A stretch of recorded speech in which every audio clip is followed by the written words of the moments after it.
Ya cuando vayamos a terminar le vuelvo a apretar ahí para que ya se... Exactamente. ¿Okay? Perfecto. Muy bien. Vamos a iniciar nuestra clase de hoy. Y habíamos iniciado el domingo pasado con lo que sería la iglesia sana y creyentes saludables. Concluimos la primera parte diciendo la predicación expositiva expone el mensaje de la Biblia, lo que dice, y la predicación impositiva impone mensajes a la Biblia. Cuando ustedes vean un sermón que no corresponde a las bases bíblicas, esa es una predicación impositiva, porque el predicador quiere agregarle cosas que la palabra no ha dicho. ¿Y qué creen? Nosotros, como creyentes reales, no debemos permitir que alguien simplemente esté diciendo buenas anécdotas, sino que necesitamos que nos exponga la palabra de Dios tal y como es. Muy bien. Bueno, ahora vamos a iniciar. Ya oramos, ahora vamos a comenzar con la segunda parte de este tema. ¿Cuáles serían las características de una predicación expositiva? De acuerdo al libro de Mark Dever, son, primero, debe usar el verdadero texto. Sin el texto que Dios nos dio, el predicador no podrá presentar como Dios lo quería. Por ejemplo, la historia de la mujer sorprendida en adulterio, Juan 8, del 1 al 11. ¿Se la saben esa historia? ¿Sí? Bueno, les tengo una noticia. En los textos más antiguos, de hecho, prácticamente esta historia aparece hasta después del siglo III o IV, no aparece. Fue una interpolación, es decir, es un agregado. Entonces, en lo personal, yo soy de la línea que si hay dudas en si este texto es real, ¿qué pasa? No lo podemos predicar. ¿Por qué? Porque hay serias dudas si efectivamente está en lo que sería la Biblia, el Nuevo Testamento original. Recordemos que solamente tiene inerrancia, es realmente divino si es el que más se apega a lo que sería el texto original. Entonces, para sorpresa de ustedes, en este momento pongo entre paréntesis esa parte de la Biblia, y en Biblias serias, porque me ha tocado verlo, corroboran lo que les estoy diciendo. ¿Cuál es el primer supuesto entonces para predicar? Que sea un texto apegado lo más posible a la versión original de nuestra Biblia. Ahora, no es sencillo, ¿por qué? Porque tanto el hebreo como el griego no son idiomas que sean fáciles de traducir. Por ejemplo, el koiné, que es el griego de la época de Jesucristo, del siglo I, una palabra puede tener 15 sentidos diferentes. Y por el estilo está precisamente las palabras hebreas. Entonces no es nada sencillo traducirlas en un sentido literal o de lo que significa. Hay una Biblia que les recomiendo que se llama la Biblia de Estudio Palabra Clave, de Editorial Holman. En ella tienen ustedes lo que sería el texto y tiene una descripción tanto del hebreo como del griego, del tipo de palabra y de los significados que puede tener la palabra. Si ustedes quieren realmente hacer un estudio real de lo que dice la palabra. ¿Cuál es la versión más aceptable? En el seminario utilizamos la Nueva Versión Internacional porque es la que el doctor Luciano Jaramillo, que ya murió, hizo muy buena investigación y está muy bien redactada, muy contemporizada. Y también la Reina de Valera, que se utiliza por su expresión literal, aunque el lenguaje sea el español del siglo XVII. Por eso ven que tiene palabras que no son fáciles de entender a nuestro idioma español actual. ¿Ok? Muy bien. 2. Necesitamos interpretarlo de manera precisa utilizando la hermenéutica. Es la ciencia de la interpretación correcta. Aplica ciertos principios para descubrir el significado de acuerdo a la habilidad del intérprete. Me decía una hermana el domingo, no me acuerdo quién, que ella había estudiado algo de hermenéutica. Les tengo una situación. Todos necesitamos no estudiar algo, sino mucho de la hermenéutica. ¿Por qué razón? Porque es lo que nos permite realmente descubrir la esencia del texto. No es lo que yo crea, no es lo que yo le quiera dar. En la actualidad hay una corriente teológica que se llama modernismo y posmodernismo. En ella lo que importa es lo que una persona subjetivamente entiende en la palabra, y para ellos eso es ciencia. Pero esto es un disparate. ¿Por qué? Porque necesitamos todo lo que vemos en la palabra, ponerlo al crisol de una verdadera hermenéutica, de una verdadera interpretación, siguiendo principios que no son subjetivos, sino que son objetivos y que tienen precisamente a buscar desentrañar el sentido real de la palabra. Muy bien. Vamos a continuar.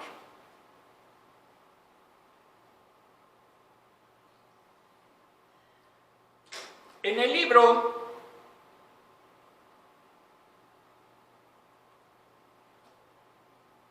de Luis M. Contreras nos dice que los principios de la hermenéutica están basados en 6 presuposiciones. Primero, la claridad de las escrituras se entienden mediante el lenguaje y la iluminación del Espíritu Santo, pero hay pasajes más difíciles. ¿Qué dice 2 de Pedro 3:16?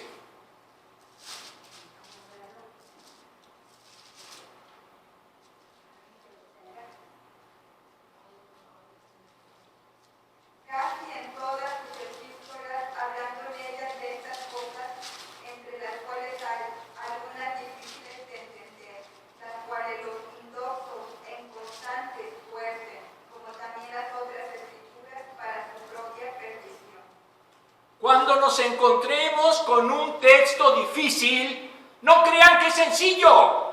Aquí el propio apóstol Pedro nos dice que son difíciles, que no tienen claridad y que se necesita un docto de entendimiento y lógico iluminado por el Espíritu Santo. Entonces, cuando ustedes encuentren estos pasajes, no crean que ya lo van a poder resolver de inmediato, sino al contrario, necesitan estudio, necesitan mucha oración y sobre todo también conocer lo que han sido las opiniones de personas doctas. Ay, pero eso entraña que investigue mucho. Sí. Si quieren ustedes realmente conocer la palabra, necesitan investigarla. No dejarnos llevar por lo que fulanito, sutanito, que son mis grandes hermanos de aquí de la iglesia, dice. No, tenemos que encontrar los criterios cultos, doctos y reales que nos permitan entender a profundidad ese texto.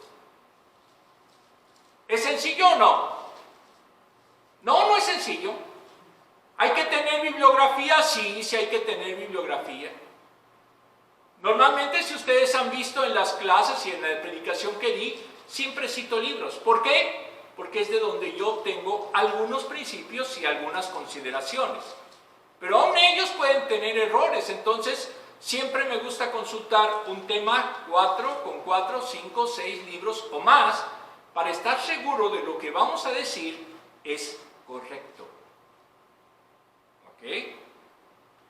2, han de ser reveladas en términos humanos para que podamos entenderlas. Por ejemplo, brazo derecho de Dios significa su poder. Cuando dice que Jesucristo está a la derecha, ¿qué significa? Que está a la derecha del Rey, y esto significa que es la parte, el poder de nuestro Dios.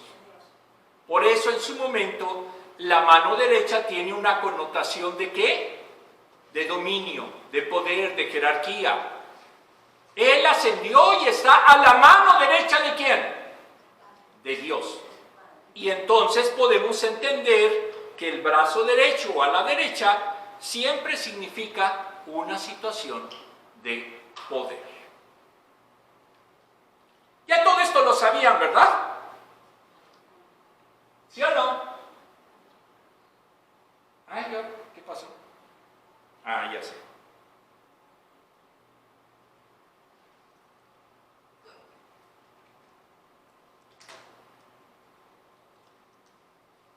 Tres, Dios toma la iniciativa de revelarse a sí mismo como patrón general.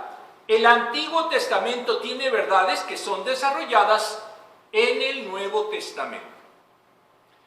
Muchas veces hemos oído a gente, sobre todo judaizantes, que dicen, hay que seguir todo lo que dice el Antiguo Testamento. Y no les importa el Nuevo. Pero en el Nuevo es donde se cumplen las profecías del Antiguo. Entonces nosotros debemos de tener ambos conocimientos, tanto del Antiguo como del Nuevo Testamento. ¿Para qué? Para poder entender fidedignamente la palabra. Es que yo me voy a especializar en el Antiguo Testamento, en todas las ceremonias que hacían en el templo. ¿Y de qué nos sirve en el Nuevo? Ya no hay sacrificios. Ya no tenemos que estar sujetos a los 613 mandamientos de la Torá. ¿Por qué? Porque estamos bajo el pacto de ¿qué? De gracia. ¿Ok? 4. Las Escrituras interpretan a las Escrituras. Se debe de ver como un todo para entender un pasaje en particular.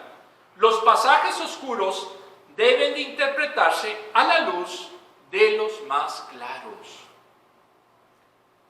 La ayuda idónea para interpretar un pasaje difícil es la propia Biblia. Es encontrar otros pasajes más claros que nos ayuden a entender el sentido de ese pasaje difícil. El domingo vamos a hacer una predicación expositiva sobre Mateo capítulo 10, creo que es del 10 al 13. Ahí en su momento vamos a analizar y desglosar esos 3 pequeños versículos. Y vamos a poner en realce por qué es importante conocer el contexto y por qué la Escritura se revela a sí misma y es la que nos permite encontrar la explicación de esos versículos difíciles. 3.5. Las Escrituras no pueden contradecirse a sí mismas, llamada también analogía de la fe. Cuando ustedes vean un versículo que en apariencia está contradiciendo a otro, no hay que decir que está contradiciéndolo, sino que hay que encontrar el contexto de ambos para ver cuál es la diferencia y en qué contexto se está diciendo uno y otro. Lo clásico es, por ejemplo, los que quieren enfrentar las enseñanzas de Santiago con las enseñanzas de Pablo, en donde dice Pablo que es por gracia y en donde dice Santiago que las obras son las que corroboran de que efectivamente sea por gracia. Aquí esto ya haremos en su momento una predicación expositiva de esto. Pero entiéndanlo, No es que estén contradiciendo unos versículos con otros, sino simple y llanamente hay que encontrar la explicación teológica para poder descubrir cuál es el contexto y el sentido más idóneo para que sea en conjunto con la Biblia. La Biblia es un sistema que no admite contradicciones en sí mismo. Si la admitiera las contradicciones, dejaría de ser objetiva y se convertiría en un caos. Y nosotros no creemos en el caos.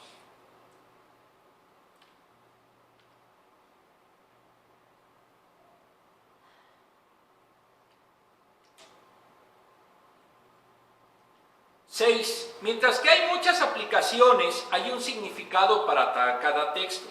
Es el que el autor quiso que tuviera en un texto dado, como dice Kaiser. Hay un solo significado o significado en todo pasaje si el intérprete es fiel a su misión.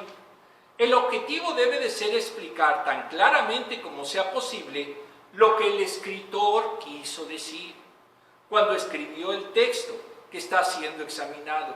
Solo hay un significado, no importa la interpretación personal del texto.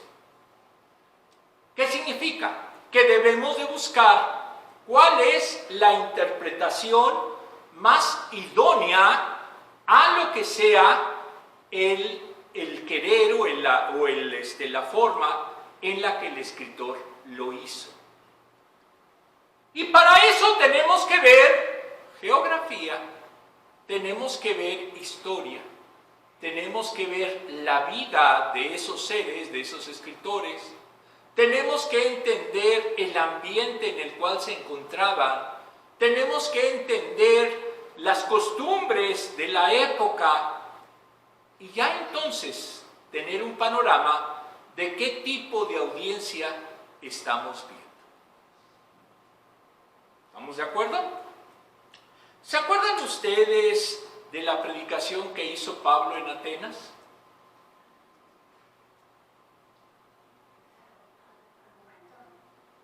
¿No se acuerdan? Que les dijo a los atenienses que ellos adoraban a un Dios que sin nombre, no conocido. Y entonces él utilizó esa tradición de los atenienses y les dijo que él venía a predicar a ese Dios desconocido, que no sabían su nombre, pero que era tan poderoso que los había llevado en su momento o salvado de muchas ocasiones de destrucción. Entonces, utilizó el conocimiento de la época, utilizó el conocimiento de ese mausoleo de los griegos, en donde estaban sus dioses, para poder dar el mensaje del Evangelio. Y es en la actualidad ese discurso de Pablo un ejemplo de lo que es la verdadera apologética. Esto es la defensa de la fe, la exposición de la fe ante el pueblo pagano. ¿Estamos de acuerdo? Ahora, ¿cómo lo pudo haber hecho eso Pablo? Haciendo precisamente un análisis de dónde iba a predicar, de cuáles eran las creencias de ese pueblo, y entonces él pudo meterse, introducirse en esa cultura, para de ahí obtener la evangelización de muchos de los atenienses. ¿Mande? Para que pudieran entender. Y eso es lo que hace verdaderamente el intérprete. Hacerlo de una manera clara, conociendo el contexto de la escritura, para que podamos entonces tener pleno conocimiento de lo que estamos viendo aquí. Muy bien. Ahora, en el libro, que es el mejor de esta materia, de Hermenéutica Bíblica, de José M. Martínez, editorial CLIE, nos dice que los principios básicos para la interpretación teológica son los siguientes. Primero, el análisis lingüístico debe preceder a la interpretación teológica. Interpretar con un prejuicio teológico distorsiona y se forza a decir al texto lo que es querido por una tradición teológica. Debemos analizar el texto, el contexto y el fondo histórico. Aquí, para que lo vean ustedes, Tito 3, del 4 al 7, habla de la salvación, su realización y finalidad.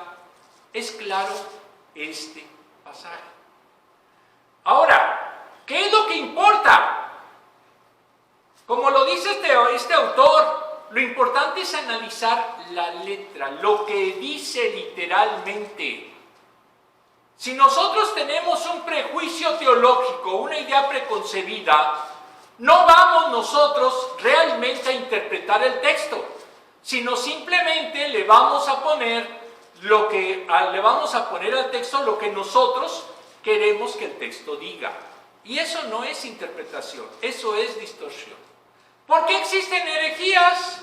Por esta situación, porque la interpretan con un prejuicio y terminan distorsionando el texto. El segundo principio: la interpretación teológica debe efectuarse teniendo presente la estructura doctrinal de la Escritura. Esta nos presenta un conglomerado de concepciones religiosas, fruto de un progreso determinado por la evolución histórica. Es una revelación progresiva en el que sobresalen verdades que constituyen su armazón permanente e iluminan el verdadero sentido de las demás partes. Por ejemplo, la historia de la salvación en función de la promesa y cumplimiento. Si vemos la Escritura en general, podemos ver, por ejemplo, que la salvación viene o se anuncia desde Génesis.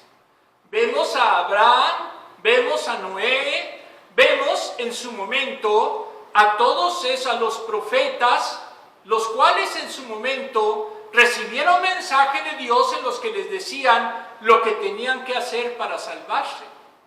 Vemos a los reyes cómo dirigieron a su pueblo para lograr la victoria y para buscar que Dios volteara su rostro hacia ellos. ¿Y dónde culmina ese proceso glorioso? Con Jesucristo, con su muerte vicaria y con su resurrección. Y ahí nos abre la puerta no solamente a judíos, sino a gentiles y judíos para una salvación completa. ¿Estamos de acuerdo? Pero todo eso lo debemos de ver en perspectiva, no aislado. Por eso es urgente para una interpretación teológica hacer esta conexión, porque es un sistema. La palabra es un sistema, no es algo aislado. No son partes incongruentes, sino al contrario, es un conjunto, es una cadena que se entrelaza una a otra y entonces se hace verdaderamente creíble. Tercero, la interpretación teológica ha de asumir tanto la unidad esencial como el carácter progresivo de la revelación.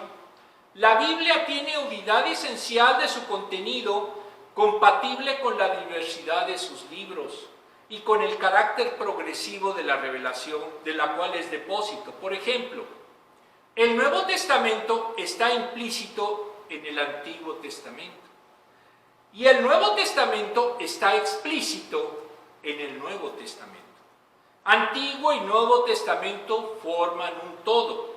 Hay una relación de promesa-cumplimiento.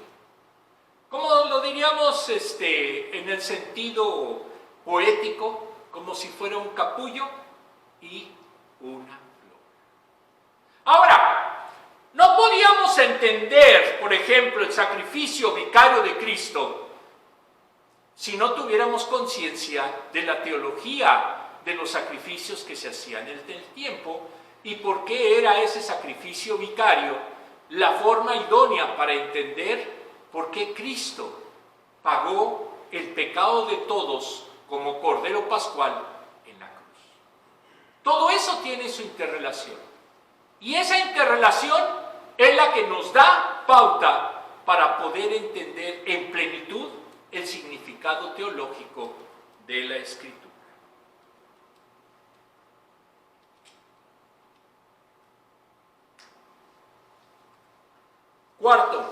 La interpretación teológica ha de apoyarse preferentemente en textos de sentido literal.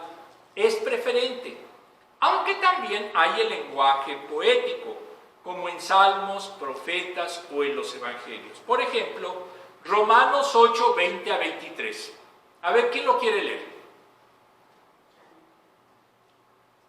Janet, que habla, que lee.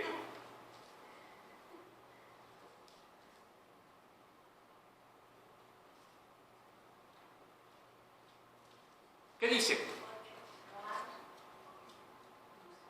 Porque sabemos que toda la creación gime a una, y aún está con dolores de parto hasta ahora.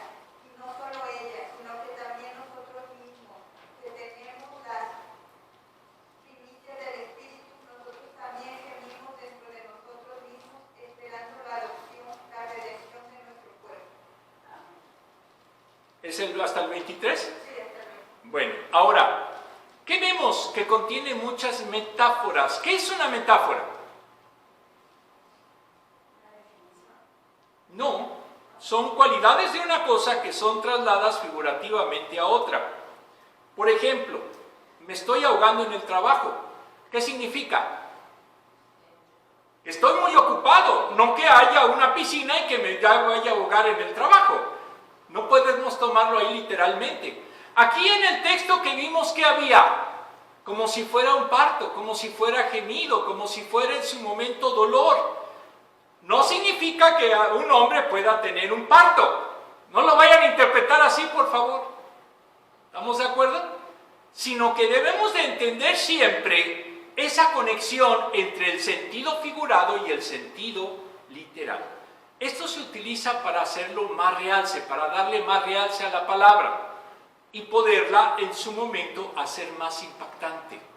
Es una figura retórica, pero siempre debemos salvar el significado real de la palabra.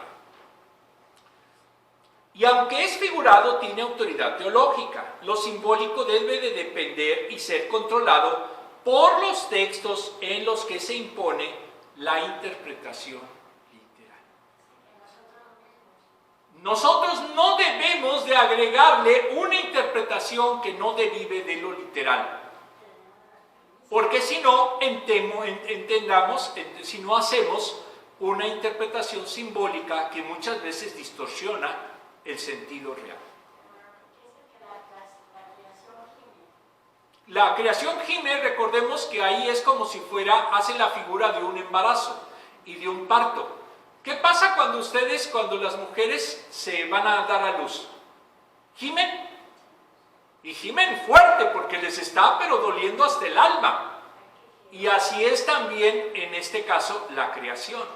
Y también eso es una referencia alegórica, una referencia simbólica de lo que tiene que pasar el creyente cuando realmente está conociendo, está buscando lo que es la palabra y lo que es la esencia de la palabra. No va a ser fácil. Recordemos que Jesús les dijo a los discípulos que si ustedes creían que iba a ser una fiesta estar con Jesucristo, pues váyanse olvidando, porque va a ser ¿qué? Los van a perseguir. Va a haber una tribulación. ¿Estamos de acuerdo? Muy bien. Ahora, vamos a continuar. La quinta. Nada más terminamos estas. Son seis características y con eso terminamos la clase. ¿Les parece? ¿Sí? Creo que sí llegué a la media hora o ya me pasé. Creo que vamos bien, ¿verdad? Bueno. Quinta. Las conclusiones doctrinales deben basarse primordialmente en el Nuevo Testamento. Algunos elementos caducaron en base a los principios o elementos superiores que nos dio Cristo. Por ejemplo, la circuncisión. ¿Necesita el cristiano circuncidarse? No. ¿Por qué? Porque estamos en otro pacto. Entonces, los que son judaizantes, por ejemplo, los adventistas, los mesiánicos, etc., ellos dicen que sí, Ellos en su momento creen que todavía están en el Antiguo Testamento y por eso idolatran al sábado, etcétera, etcétera. Pero como cristianos, nosotros no estamos regidos por la ley mosaica. ¿Ok? Prevalece la interpretación que dio Jesucristo. Ya no le interesaba una circuncisión de carne, sino de espíritu, de corazón. Ahora, los sacrificios, pueblo escogido, se afectó por el Evangelio de Jesucristo. En los textos del Nuevo Testamento, todo texto del Antiguo Testamento debe de hallar su veredicto. Entonces es incorrectamente interpretado cuando no corresponde con la enseñanza global del Nuevo Testamento, aunque parezca tener una base en el Antiguo Testamento. Por ejemplo, Eclesiastés 12:7. ¿Qué dice Eclesiastés 12:7?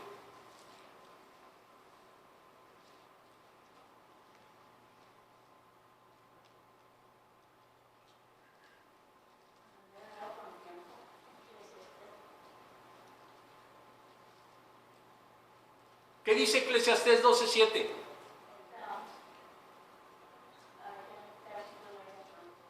Cuando yo iba a las primeras iglesias, me acuerdo que había una materia que se llamaba esgrima bíblica y eran bien buenos para encontrar todos los textos, pero creo que ya nos hemos olvidado mucho del esgrima. Y el polvo vuelva a la tierra como era, y el espíritu vuelva a Dios que le dio.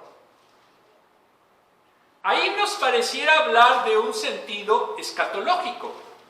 Ahora, se compara esa enseñanza con lo que dice, por ejemplo, 1 de Tesalonicenses, con lo que dijo Jesucristo, con lo que dijo Pedro o Pablo en relación con la escatología.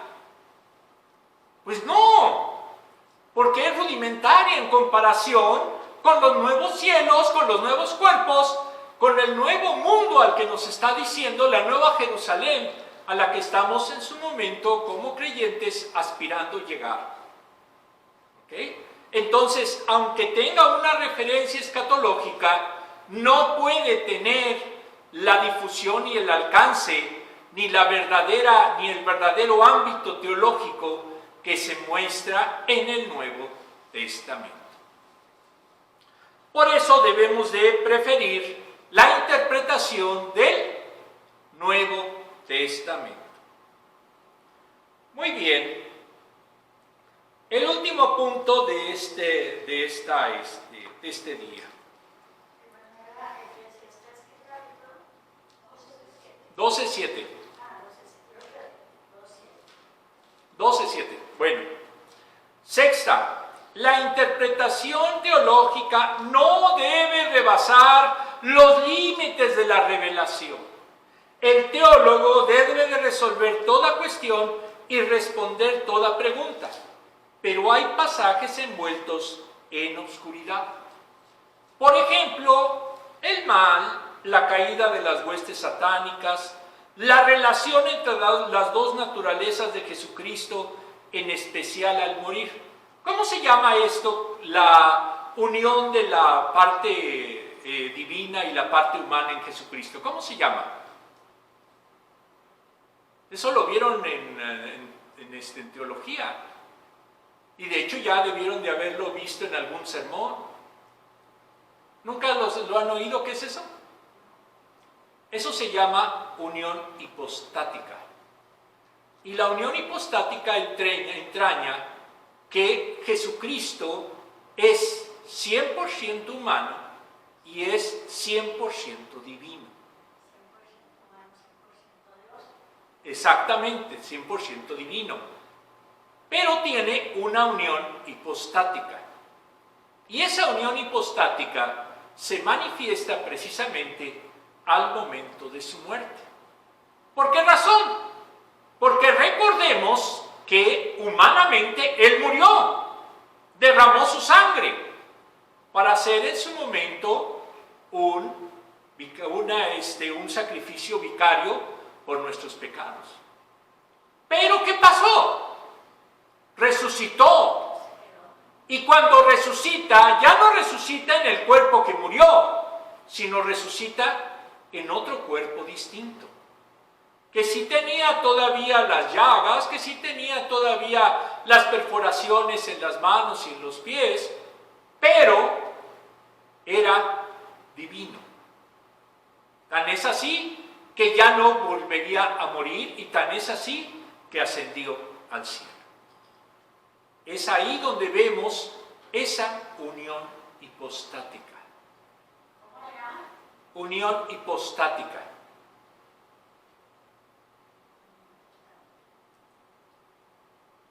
Y eso lo tienen que estudiar, o se estudia, al menos en lo personal, en el seminario. ¿Por qué es importante? Porque ya podemos entender que Dios era perfectamente humano y perfectamente divino. ¿Ok? Y eso también se hizo constar desde el concilio de Calcedonia, que aparece en el libro de Hechos. Ahora, Marcos 13:32, ¿qué nos dice?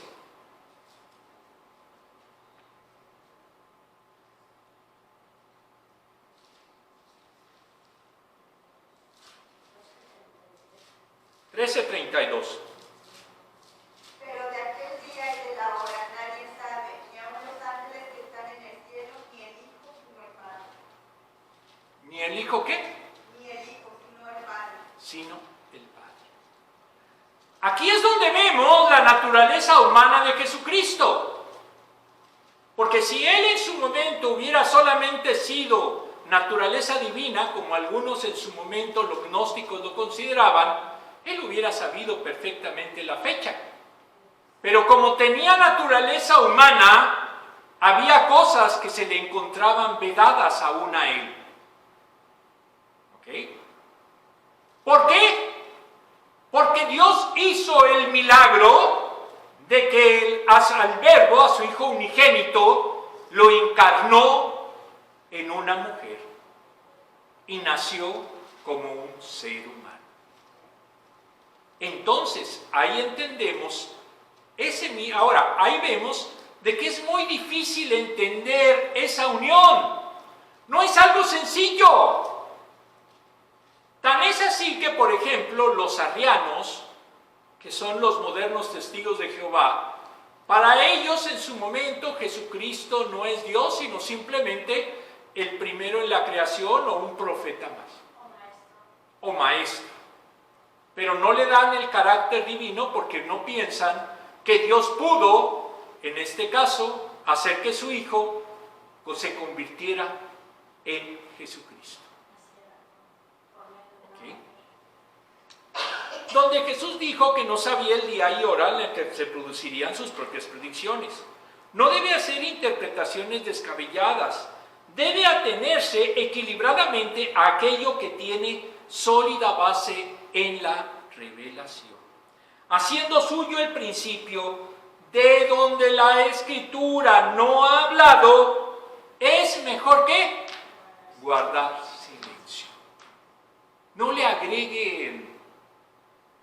Los mormones dicen la Biblia está incompleta y le agregamos 3 libros más por nuestro profeta John Smith.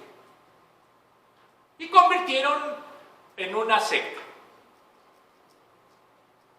Muchas de las ideas, por ejemplo, de Miller de los adventistas, se basan en distorsiones interpretativas de la Escritura.